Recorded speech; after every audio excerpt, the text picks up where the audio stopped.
오늘 우리가 주신 하나님의 말씀 누가복음 24장 13절에서 31절입니다. 좀 긴 본문인데 조금 빠른 속도로 함께 읽도록 하겠습니다. 그날에 그들 중 둘이 예루살렘에서 25리 되는 엠마오라는 마을로 가면서 이 모든 된 일을 서로 이야기하더라. 그들이 서로 이야기하며 문의할 때에 예수께서 가까이 이르러 그들과 동행하시나 그들의 눈이 가려져서 그인 줄 알아보지 못하거늘 예수께서 이르시되 너희가 길 가면서 서로 주고받고 하는 이야기가 무엇이냐 하시니 두 사람이 슬픈 빛을 띠고 머물러 서더라. 그 한 사람인 골로바라 하는 자가 대답하여 이르되 당신 예루살렘에 처류하면서도 요즘 거기서 된 일을 혼자만 알지 못하느냐. 이르시되 무슨 일이냐. 이르되 나사렛 예수의 일이니 그는 하나님과 모든 백성 앞에서 말과 일에 능하신 선지자이거늘 우리 대제사장들과 관리들이 사형 판결에 넘겨주어 십자가에 못 박았느니라. 우리는 이 사람이 이스라엘을 속량할 자라고 바랐노라. 이뿐 아니라 이 일이 일어난 지가 사흘째요. 또한 우리 중에 어떤 여자들이 우리를 놀라게 하였으니 이는 그들이 새벽에 무덤에 갔다가 그의 시체는 보지 못하고 와서 그가 살아나셨다 하는 천사들의 나타남을 보았다 함이라. 또 그와 함께한 자 중에 두어 사람이 무덤에 가 과연 여자들이 말한 바와 같음을 보았으나 예수는 보지 못하였느니라거늘 이르시되 미련하고 선지자들이 말한 모든 것을 마음에 더디 믿는 자들이여 그리스도가 이런 고난을 받고 자기의 영광 중에 들어가야 할 것이 아니냐 하시고 이에 모세와 모든 선지자의 글로 시작하여 모든 성경에 쓴 바 자기에 관한 것을 자세히 설명하시니라. 그들이 가는 마을에 가까이 가매 예수는 더 가려 하는 것 같이 하시니 그들이 감고 나하여 이르시되 우리와 함께 유하사이다. 때가 저물어 가고 날이 이미 기울었나이다 하니 이 그들과 함께 유하로 들어가시니라. 그들과 함께 음식 잡수실 때 떡을 가지사 축사하시고 떼어 그들에게 주시니 그들의 눈이 밝아져 그인 줄 알아보더니 예수는 그들에게 보이지 아니하시는지라. 아멘. 나의 눈을 열어 주를 보게 하소서라는 제목으로 함께 하는 말씀 나눕시다. 우리 어제와 함께 하는 말씀 함께 나눴었는데 예수님의 부활에 대해서 정작 이 세상은 크게 이렇게 관심을 갖지 않고 있죠. 또 어떤 분들은 예수님이 부활하셨다는 소식에 대해서 여러 가지 설들이 난무합니다. 기절설, 예수님의 제자들이 훔쳐갔다. 그런데 이런 말도 안 되는 설들을 누가 만들었을까 말씀을 이렇게 우리가 들여다보면 결국 대제사장들이었고 하나님이 택한 백성이라고 했던 유대인들에 의해서 이런 말도 안 되는 유언비어들이 세상에 많아졌다라는 거죠. 그러면서 어제 우리가 살펴봤던 것처럼 왜 세상은 예수님에 대해서 왜곡되게 알고 있을까? 왜 세상은 예수님의 부활에 대해서조차 관심을 갖지 않을까? 왜 세상은 성경에서 말하고 있지 않는 예수를 기대할까라고 들여다보면 대부분 다 예수 믿는 저와 여러분들이 그렇게 만들어놨기 때문이라고 생각이 들어요. 우리도 예수 믿으면서 내 삶에 있어서 하나님은 잠시뿐인 선물과 같은 이 땅의 삶에서 좀 더 극단적인 표현을 쓰면 썩어 없어질 이 세상에서 내 삶을 조금 더 안락하고 윤택하게 만들어주는 분 정도로만 생각하기 때문에 그러죠. 점집 가서 점 보는 식으로 우리 주님은 내일 내가 무슨 일을 하면 성공할 수 있을지 잘 될 수 있을지 말해주는 분 정도로만 우리가 취급할 때가 참 많죠. 단지 그 앞에 점쟁이가 있냐 목사가 거룩이란 경건의 이름을 가지고 머리에 안수하냐의 차이가 있을 뿐이지 우리가 기대하는 거는 거의 그런 식이라는 겁니다. 그런 식의 예수 우리가 만들어버렸기 때문에 세상이 예수를 볼 때 제대로 보지 못하고 어쩌면 세상뿐만 아니라 교회를 다니고 있는 성도들조차도 성경에서 보여주고 있는 예수가 아닌 내가 기대하는 예수만 생각하다 보니까 오히려 세상이 예수에 대해서 왜곡되게 알고 있는 것은 아닌지 더구나 우리조차도 예수의 부활에 대한 가치를 알지 못하고 예수님이 다시 오실 거라는 것에 대해서 기대하지 않는데 세상의 부활에 대해서 가치 있게 여기고 예수 그리스도가 오셔서 이 땅에 하나님의 나라와 정의를 구현할 것에 대한 기대감을 갖는다라는 것은 말이 안 되죠. 오늘 그렇게 예수 그리스도가 부활하셨음에도 불구하고 누구도 별로 거기서 그 사실에 대해서 환영하지 않잖아요. 진짜 두 발 벗고 뛰어가서 우리 주님 부활하셨다라고 지금 감격해도 모자를 판에 모든 리더십들을 은폐하기 바쁘고, 그래서 예수님은 힘없어 보이는 여인들, 발언권이 거의 없어 보이는 여성들을 통해서 지속적으로 하나님의 복음과 그리스도의 부활의 사실을 알리게 되죠. 오늘 그 상황에서 이 두 명의 제자들이 엠마오로 가게 됩니다. 두 제자들이 엠마오로 가면서 예수님의 부활에 대해서 여러 가지 이야기를 하기 시작해요. 오늘 우리가 함께 좀 살펴보고 싶은 것들이 무엇이냐면, 예수님이 이들이 여러 가지 이야기를 하고 논쟁을 하면서 걸어가는 그 사이에 우리 주님이 들어가십니다. 함께 동행을 하시죠. 문제는 이들이 예수님이 그들과 지속적으로 함께 걷고 동행하고 있으면서도 몰라봤다라는 거예요. 예수님이신지를. 여러분, 우리가 이 땅을 살아가면서 우리 주위에 있는 여러 가지 사물들을 우리가 확인할 수 있는 여러 가지 방법들이 있는데, 우리 공통적으로 인간들이 하나님 주신 게 이제 오감이라는 게 있잖아요. 시각, 청각, 후각, 미각, 촉각이 그거죠. 눈에 보이는 것만 우리가 확인하고 그 존재에 대해서 우리가 인정하는 것이 아니라, 눈에 보이지 않지만 귀에 들려지는 것, 혹은 만져지는 것, 혹은 냄새가 나고, 혹은 맛을 느끼면서 존재에 대해서 우리가 인정하고 받아들인다라는 겁니다. 그럼 눈에 보이지 않는 세계, 우리가 눈에 보이지 않는 영적 세계뿐만 아니라 영적 세계가 아닌 우리가 살아가는 이 세상에서도 눈에 보이지 않는 세계는 참 많거든요. 제가 이야기하는 이 소리가 보이는 건 아니잖아요. 저는 소리가 보입니다 라고 하시는 분들이 계시면 많이 돌봐줘야 돼요. 이런 분들은 심각하게 돌봐줘야 돼요. 이 소리는 보이는 게 아니에요. 그렇죠? 들리는 것이죠.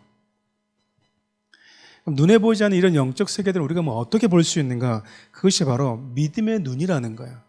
그러니까 하나님의 말씀은 분명하다. 하나님이 약속하신 그 말씀은 불변한 진리다라는 이 약속의 말씀을 가지고 우리가 그 말씀을 믿는 믿음의 눈을 가지고 볼 때 참 많은 영적 세계들이 보입니다. 예를 들어 한 가지만 생각해 볼까요? 예수님이 지금 여러분 곁에 있다는 걸 믿으십니까? 여러분 곁에 있다는 게 보이십니까? 근데 분명히 예수님은 뭐라고 말씀하셨냐면, 마태복음 28장에 보면 내가 항상 너희들과 함께 있겠다. 내가 너희들을 떠나지 않겠다. 그러면 내 눈에는 안 보이는데, 만져지지 않는데 우리 주님은 항상 함께 하겠다고 말씀하셨잖아요. 그럼 보여지지 않는, 만져지지 않는 나의 어떤 시각의 제한과 내가 만져지지 않는 이 촉각의 감각이 없다고 해서 우리 주님은 나와 함께 하시지 않는가? 우리가 예수 그리스도가 나와 함께 있다 없다라는 것을 판단할 때에는 내 느낌과 내 기분이 아니라 우리 주님이 나에게 말씀하신 약속의 말씀을 근거로 확인해야 된다라는 거야. 오늘 말씀을 통해서 한 두 가지만 좀 살펴보려고 합니다. 왜 이들이 예수님이 함께 동행했는데도 불구하고 예수님이 내 곁에 계시는지 알아보지 못했을까라는 것과, 함께 하시는 예수님을 알아보려면 어떻게 해야 되는가?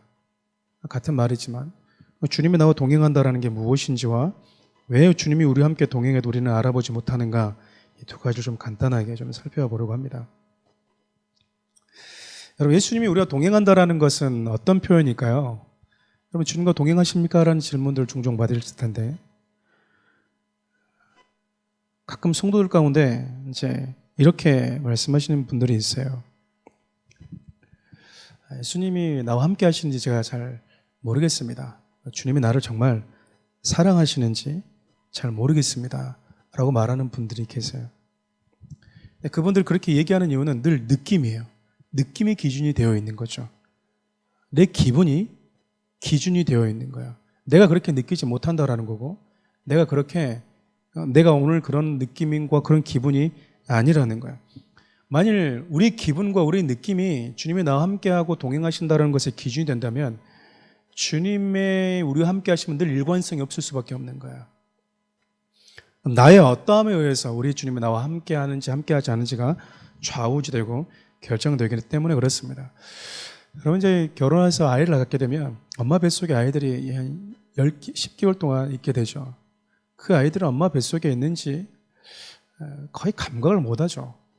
근데 우리는 그 아이가 10개월 동안 엄마와 한 몸으로 분명하게 존재한다는 것을 알고 있습니다. 때로는 우리의 느낌과 보여지고 만져지는 감각과 상관없이 우리 주님 우리와 함께 하신다는 그 믿음을 가질 필요가 있는 거예요. 예수가 내 안에 있고 내가 예수 안에 있다는 게 바로 그런 의미거든요. 엄마 뱃속에 아이가 있고 그 아이를 품고 있는 엄마 하나가 되어져 있는 그 상황 속에서 주님이 나와 함께 있다, 주님과 함께 동행한다, 주님이 내 안에 있다 라는 것이 우리 기분과 감정이 기준이 될 수 없다라는 겁니다.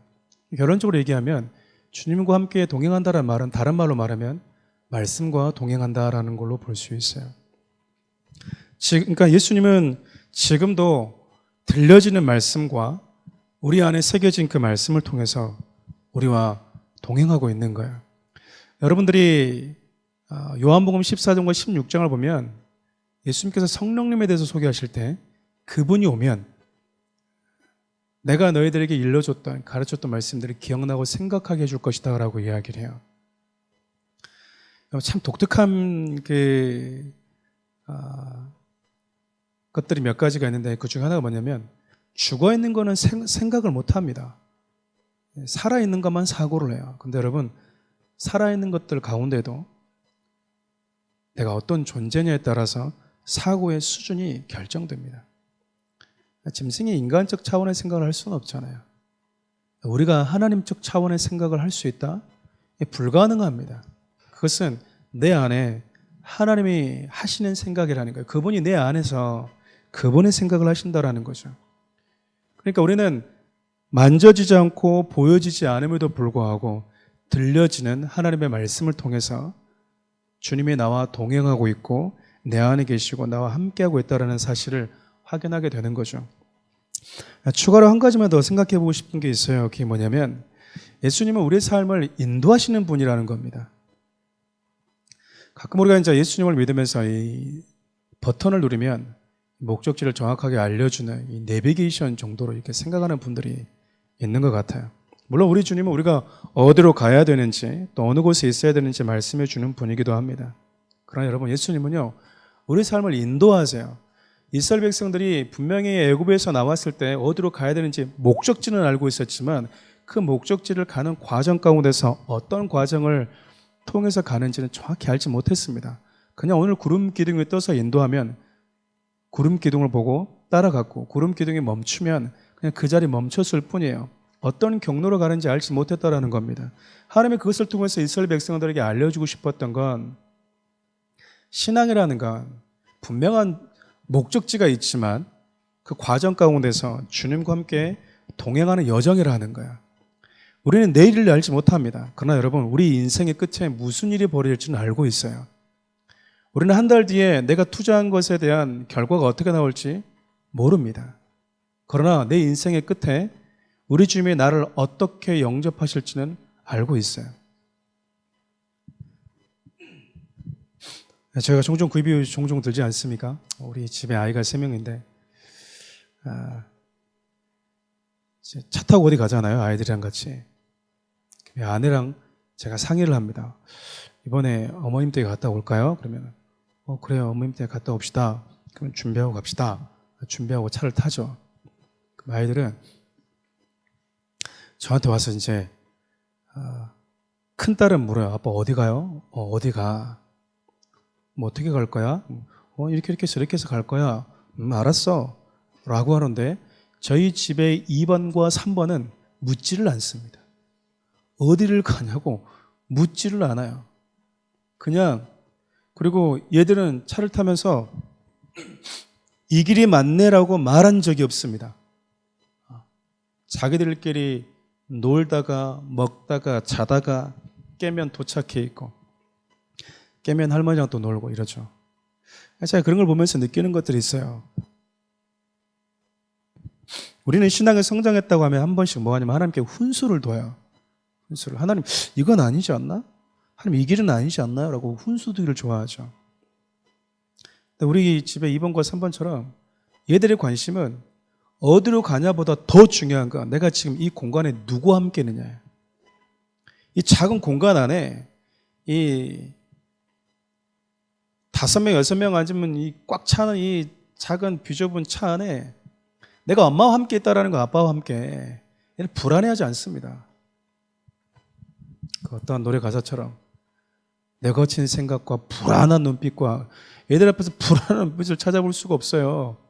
얘들은 어디 가면 어디로 가는지 알려주고 어떤 경로에서 가면은 알면은 안심이 될 것 같죠.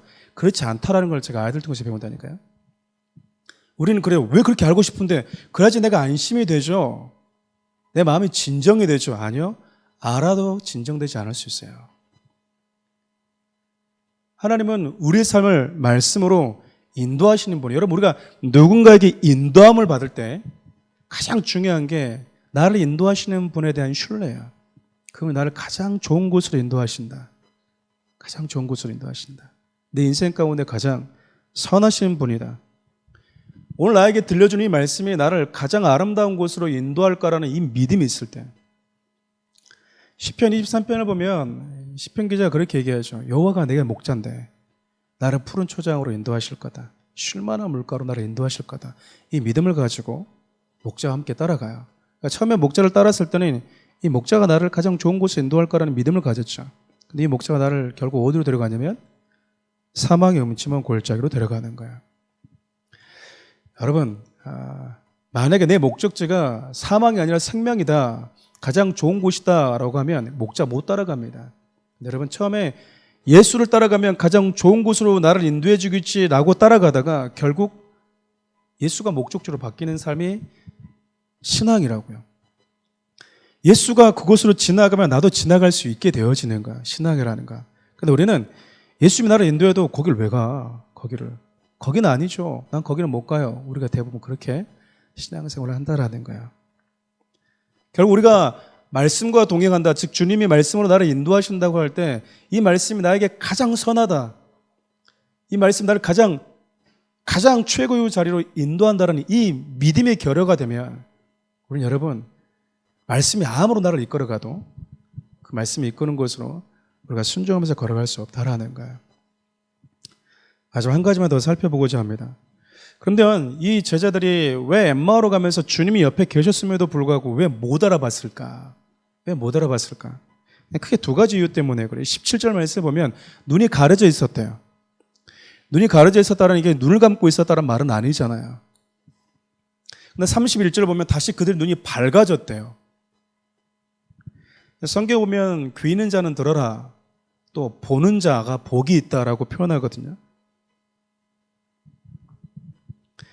그러니까 이들은 지금 예수님과 동행하면서도 예수님을 제대로 보지 못하게 만드는 그 어떤 것에 가려져 있었다라는 거잖아요. 뭐 이들뿐이겠습니까? 저와 여러분들 살아가는 이 세상에도 왜 이들이 예수를 제대로 보지 못할까? 뭐 가짜 뉴스 막 이렇게 얘기하는데 아무튼 세상에 수많은 것들로 교회에 대해서 예수님에 대해서 자꾸 왜곡된 걸 자꾸 이렇게 씌우거든요. 한 번도 교회를 와보지 않고 교회를 경험해보지 않은 사람들이 교회를 욕합니다. 종종 그 얘기 하지 않습니까? 어떤 분이 목사님에 가서 그렇게 얘기를 했대요. 목사님, 저는 하나님이 있다고 저는 생각하지 않습니다. 저는 무신론자입니다. 그래요? 지금 하나님이 안 계신다고 생각합니까? 네. 그럼 제가 몇 가지 질문을 던져보겠습니다. 말씀하십시오. 교회 가보셨습니까? 아니, 교회 한 번도 안 가봤습니다. 그러면 목회자를 한 번씩 이렇게 상담 한 번 해봤습니까? 신에 대해서? 아니, 한 번도 안 해봤습니다. 그러면 하나님에 대한 신앙 서적을 읽어보셨습니까? 아니요. 그러면 성경 읽어보신 적 있습니까? 아니요. 그러면 당신은 무신론자가 아니라 그냥 무식한 사람입니다. 라고 얘기했다라는 거예요. 그렇잖아요. 자기가 정말 무신론자라고 얘기하고 다니는데 적어도 무신론자라면 정말 공부 좀 해보고 내가 결론 내니까 없다. 이건데 아무것도 안 해놓고 누군가가 들려주는 것을 무비판적으로 받아들이고 우리가 그렇게 얘기한다라는 거예요. 우리가 신앙생활을 하면서 주님이 내 안에 있음에도 불구하고 주님 어디 있습니까? 라고 말할 수 있다니까요. 주님과 늘 동행하면서도 예수님은 어디 계십니까? 살아 계십니까? 나를 사랑하십니까? 하고 말할 수 있어요. 왜일까요? 보지 못하게 만드는 나만의 시각, 나만의 가치관, 나만의 사고가 똘똘 뭉쳐 있으면 보지 못해요. 내가 정말 가지고 싶은 게 있는데 이거를 주면은 하나님의 사랑을 확인하고 싶어하는 그 마음이 눈이 가려져 있으면요 보지 못해요. 하나님이 이 부분에 나를 성공시켜주면 나를 사랑한다라고 거기서 주님의 사랑을 확인하고 싶어하는 그 마음에 눈이 가려져 있으면 주님의 사랑을 보지 못합니다. 사도행전 9장을 보면 사도 바울이 예수 믿는 자들 잡아 죽이러 다녔죠. 그 역시 부활의 예수님을 다메섹에서 만나게 되는데 그가 눈에 있는 비닐이 벗겨지면서 주님이 누구인지를 보게 돼요. 지금 이 시대 교회들뿐만 아니라 성도들 나아가서 이 세상에 수많은 사람들의 눈을 가리고 있는 것들이 얼마나 많은지 모릅니다. 예수에 대해서 왜곡되게 알게 하고 예수를 제대로 보지 못하게 만드는 수많은 비닐들이 우리를 가리고 있기 때문에 그래서 성도들은 교회 와서 예수를 만나서 그분을 예수 그리스도로 영접했다고 하면서도 평생 동안 주님 나를 사랑하셨습니까? 나와 함께 하셨습니까? 나를 정말 사랑한다면 이거 해주면 내가 나를 사랑한다고 하긴 믿을게요 라고 하는 그런 사고들이 얼마나 주님이 나를 향한 주님이 나를 사랑하신지에 대한 그 사랑의 마음을 가로막고 있다는 거예요. 마지막으로 이들이 왜 예수님을 곁에 있는데도 불구하고 알아보지 못했는가? 말씀을 깨닫지 못했기 때문에 그렇습니다. 27절을 보면 예수님께서 그들 곁에서 하나님의 말씀을 자세하게 설명해 줬다라고 이야기를 합니다. 그러니까 비로소 예수님이 누구신지를 알게 되었대요. 참 재밌지 않나요? 예수님이 부활하셨으니까 야 나야 나 봐봐 나라고 내가 살았잖아 이렇게 얘기하면 되잖아요. 보여주면 끝나잖아요. 지금 보여줬잖아요. 보여줘도 안 믿을 수가 있다고요. 우리 주님은 믿음을 무엇에 호소했냐면 말씀에다가 호소하셨다고요. 말씀에 근간을 두셨어요. 믿음은 들으면서 나지 보면서 생기는 게 아닙니다. 보는 것이 믿는 데 도움이 되지만 더 분명한 믿음은 들려지는 말씀을 통해서 우리 안에 생기는 거예요. 그러니까 여러분 우리가 예수 그리스도가 아직까지는 누구인지 모른다. 그러면 오늘 말씀을 근거로 했을 때 내가 말씀을 배우지 않기 때문에 그래요. 양육되지 않기 때문에 그런다고요. 말씀을 배우고 양육받는 것은 내 곁에 계신 예수님이 누구인지를 가르쳐주고 알려주는 역할을 하거든요. 예수님을 내가 정말 알고 싶다. 그러면서 예배하지 않는다? 내가 예수님이 정말 누구인지 알고 싶다라고 하면서 기도하지 않고 말씀을 가까이 하지 않고 배우지 않는다? 말이 안 돼요. 나는 이 사람을 정말 사랑하는데 만나기가 싫다. 나는 이 사람을 정말 알고 싶은데 이 사람의 취향을 알고 싶지 않다. 그래서 결혼한 건 아니잖아요.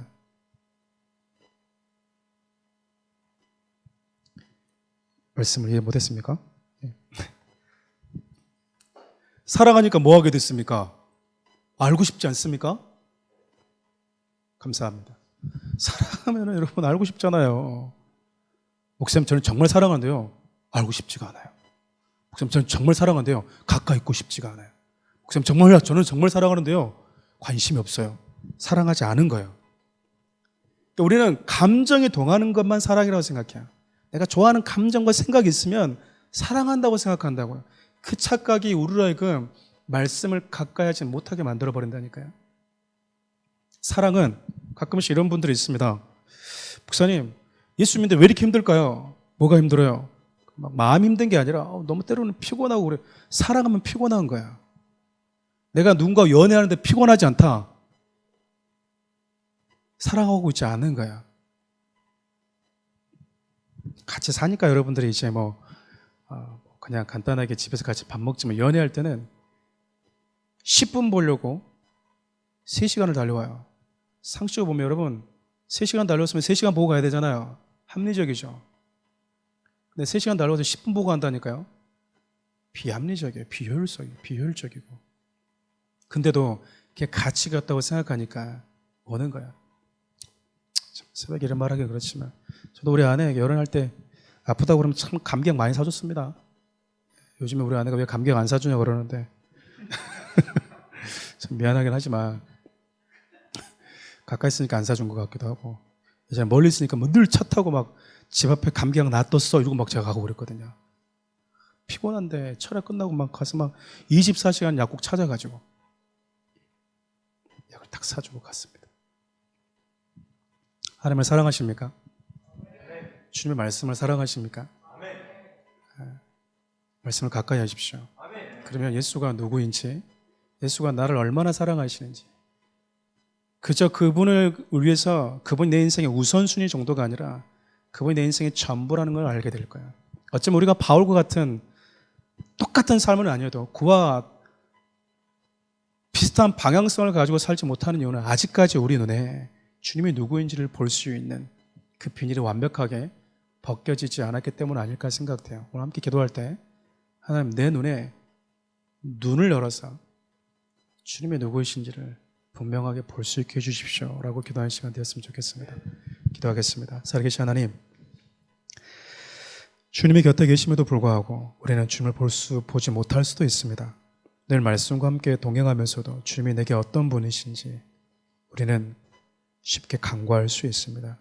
우리의 눈을 열어주시고 말씀을 깨닫게 하여 주셔서 우리 안에 하나님을 향한 사랑과 늘 나와 동행하시겠다고 하셨던 주님의 그 말씀이 변함없는 사실이고 그 약속은 여전히 지켜지고 있음을 보게 하여 주옵소서. 예수님의 이름으로 기도합니다. 아멘.